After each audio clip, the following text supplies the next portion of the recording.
1 Timóteo, capítulo 4. O Espírito diz claramente que nos últimos tempos alguns abandonarão a fé e seguirão espíritos enganadores e doutrinas de demônios. Tais ensinamentos vêm de homens hipócritas e mentirosos que têm a consciência cauterizada e proíbem o casamento e o consumo de alimentos que Deus criou para serem recebidos com ação de graças pelos que creem e conhecem a verdade.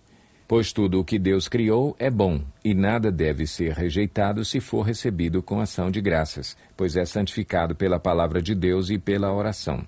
Se você transmitir essas instruções aos irmãos, será um bom ministro de Cristo Jesus, nutrido com as verdades da fé e da boa doutrina que tem seguido. Rejeite, porém, as fábulas profanas e tolas e exercite-se na piedade. O exercício físico é de pouco proveito. A piedade, porém, para tudo é proveitosa, porque tem promessa da vida presente e da futura. Esta é uma afirmação fiel e digna de plena aceitação.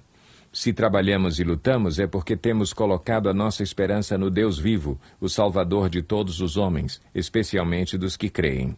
Ordene e ensine estas coisas. Ninguém o despreze pelo fato de você ser jovem, mas seja um exemplo para os fiéis na palavra, no procedimento, no amor, na fé e na pureza.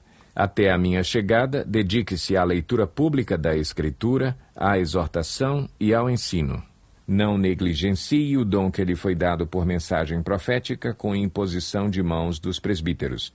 Seja diligente nessas coisas. Dedique-se inteiramente a elas para que todos vejam o seu progresso. Atente bem para a sua própria vida e para a doutrina, perseverando nesses deveres, pois, agindo assim, você salvará tanto a si mesmo quanto aos que o ouvem.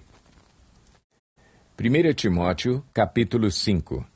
Não repreenda asperamente o homem idoso, mas exorte-o como se ele fosse seu pai. Trate os jovens como a irmãos, as mulheres idosas como a mães, e as moças como a irmãs, com toda a pureza. Trate adequadamente as viúvas que são realmente necessitadas. Mas se uma viúva tem filhos ou netos, que estes aprendam primeiramente a colocar a sua religião em prática, cuidando de sua própria família e retribuindo o bem recebido de seus pais e avós, pois isso agrada a Deus. A viúva realmente necessitada e desamparada põe sua esperança em Deus e persiste dia e noite em oração e em súplica. Mas a que vive para os prazeres, ainda que esteja viva, está morta. Dê-lhes estas ordens para que sejam irrepreensíveis. Se alguém não cuida de seus parentes, e especialmente dos de sua própria família, negou a fé e é pior que um descrente.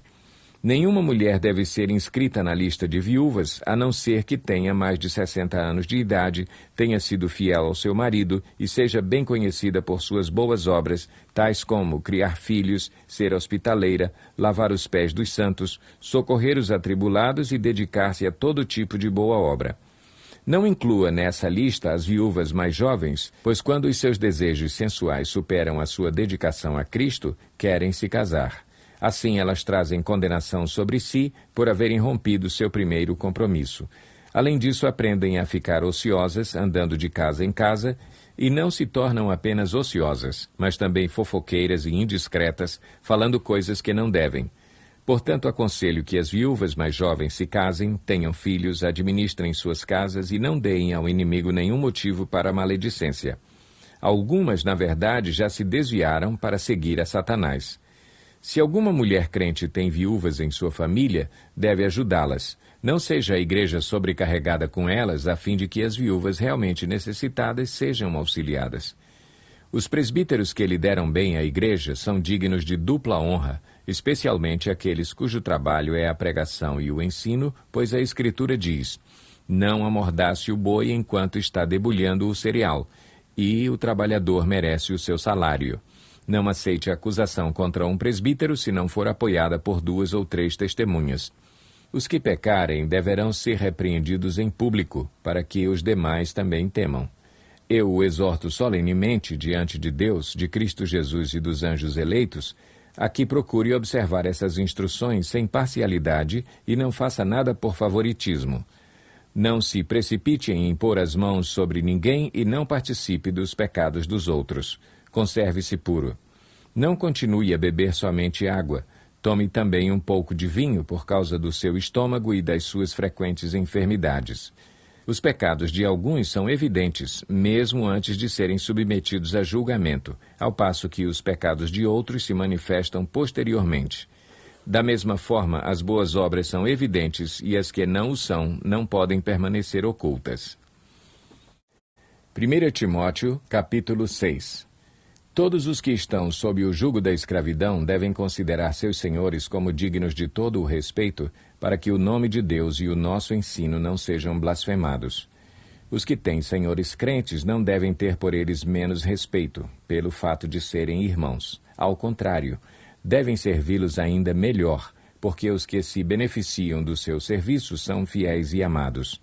Ensine e recomende essas coisas. Se alguém ensina falsas doutrinas e não concorda com a sã doutrina de nosso Senhor Jesus Cristo e com o ensino que é segundo a piedade, é orgulhoso e nada entende. Esse tal mostra um interesse doentio por controvérsias e contendas acerca de palavras que resultam em inveja, brigas, difamações, suspeitas malignas e atritos constantes entre aqueles que têm a mente corrompida e que são privados da verdade, os quais pensam que a piedade é fonte de lucro. De fato, a piedade com contentamento é grande fonte de lucro, pois nada trouxemos para este mundo e dele nada podemos levar. Por isso, tendo o que comer e com que vestir-nos, estejamos com isso satisfeitos. Os que querem ficar ricos caem em tentação, em armadilhas e em muitos desejos descontrolados e nocivos que levam os homens a mergulharem na ruína e na destruição, pois o amor ao dinheiro é a raiz de todos os males. Algumas pessoas, por cobiçarem o dinheiro, desviaram-se da fé e se atormentaram com muitos sofrimentos. Você, porém, homem de Deus, fuja de tudo isso e busque a justiça, a piedade, a fé, o amor, a perseverança e a mansidão. Combata o bom combate da fé. Tome posse da vida eterna para a qual você foi chamado e fez a boa confissão na presença de muitas testemunhas. Diante de Deus, que a tudo dá vida, e de Cristo Jesus, que diante de Pôncio Pilatos fez a boa confissão, eu lhe recomendo. Guarde este mandamento imaculado e irrepreensível até a manifestação de nosso Senhor Jesus Cristo, a qual Deus fará se cumprir no seu devido tempo. Ele é o bendito e único soberano, o Rei dos reis e Senhor dos senhores, o único que é imortal e habita em luz inacessível, a quem ninguém viu nem pode ver. A ele sejam honra e poder para sempre. Amém. Ordene aos que são ricos no presente mundo que não sejam arrogantes, nem ponham sua esperança na incerteza da riqueza, mas em Deus, que de tudo nos provê ricamente para a nossa satisfação. Ordene-lhes que pratiquem o bem, sejam ricos em boas obras, generosos e prontos a repartir. Dessa forma, eles acumularão um tesouro para si mesmos, um firme fundamento para a era que há de vir, e assim alcançarão a verdadeira vida. Timóteo, guarde o que lhe foi confiado. Evite as conversas inúteis e profanas e as ideias contraditórias do que é falsamente chamado conhecimento. Professando-o, alguns desviaram-se da fé. A graça seja com vocês.